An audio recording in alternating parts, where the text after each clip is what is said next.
didn't Jesus' disciples fast when the Pharisees and John's disciples did? Hello, I am Jeremy Disselkamp, preacher for the East End Church of Christ in Toronto, Canada, and this is the question that we seek to answer today as we continue our verse-by-verse study of the book of Matthew on walking through the Bible.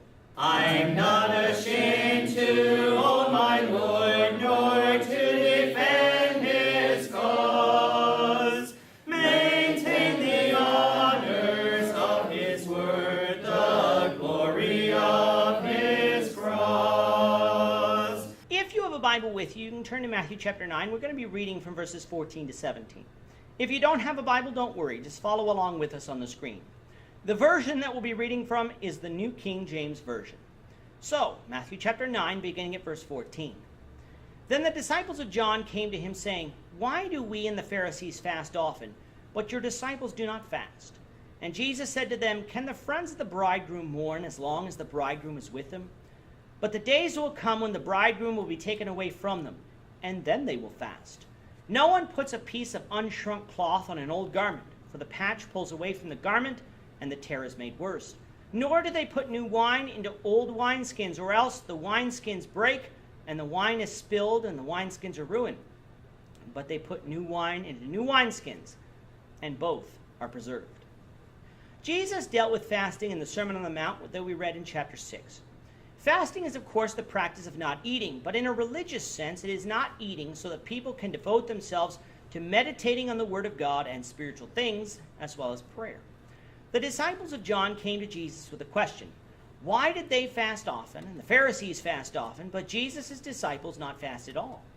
Now, from chapter 4, we realize that John the Baptist is in prison.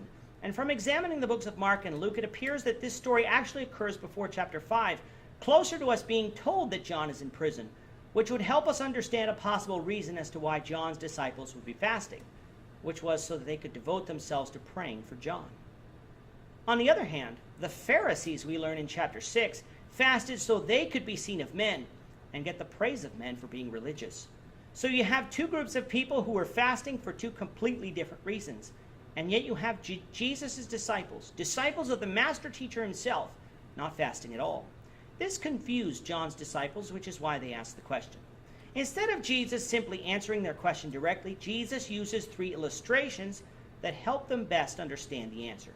We do this all the time because we know that when we relate a difficult and possibly abstract concept to someone using examples that are relevant to them, then they will understand the answer better than if we just simply gave them the answer. In Jesus' first example, he asked them, Can the friends of the bridegroom mourn as long as the bridegroom is with them? Of course, the answer to that is no. A wedding is not a time of mourning, it is a time of celebration. However, when the bridegroom is taken away from them, then will be the time of mourning and the proper time to fast. Of course, Jesus is described numerous times in the Bible as being the bridegroom, and so he is telling John's disciples that since he has not been taken away from his disciples yet, it wasn't the time for Jesus' disciples to fast. Now, Jesus could have left his explanation at that, but he went further by saying that nobody puts a piece of unshrunk cloth on an old garment, for the patch would pull away from the garment, and the tear would be made worse. People who do their own laundry know this to be true. When you buy a new shirt, the fabric is tightly sewn together and the proper size. However, as you wear the shirt and wash the shirt multiple times, the fabric shrinks. Now, say you have a hole in a shirt and want to put a patch on it. If you use new fabric that hasn't shrunk yet to patch the old shirt, when that patched shirt is washed, the patch will shrink and pull away from the shirt, making the hole bigger. Just as it is inappropriate for you to put new cloth on an old shirt, so too was it an inappropriate time for Jesus' disciples to fast. Jesus' third illustration involves wineskins. Under normal circumstances, over time, grape juice will ferment into alcoholic wine unless precautions are taken to prevent this. During the fermentation process, carbon dioxide is released. In order to accommodate the gas being produced, wineskins had to be able to expand during the process or the container would break.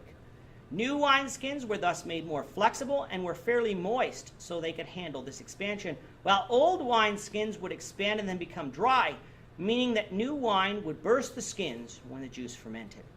Jesus' point again, it was inappropriate to put new wine into old wineskins, so it was also inappropriate for Jesus' disciples to fast while Jesus was still with them. This is really the lesson that Jesus is teaching here. I know of some who like to use this section to talk about it being wrong to mix the new religion of Jesus with the old religion of Moses, but that wasn't the topic under consideration. Jesus wasn't saying that his disciples would never fast. He was saying that they would fast at the appropriate time. Today it is not commanded that Christians fast in order to be righteous before God. However, from time to time, in order to focus on the spiritual, or in times of sorrow, it might be appropriate to fast and set our minds on God. With that, our time is up for today. Don't forget to subscribe to this podcast so that you can study along with us daily as we walk through the Bible one verse at a time.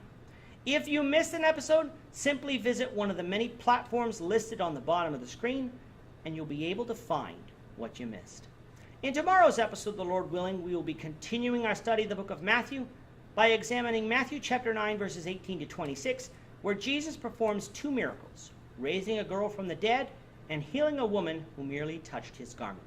We hope you'll join us for that discussion. So until then, goodbye for now, and have a great day. I'm not ashamed to own my Lord, nor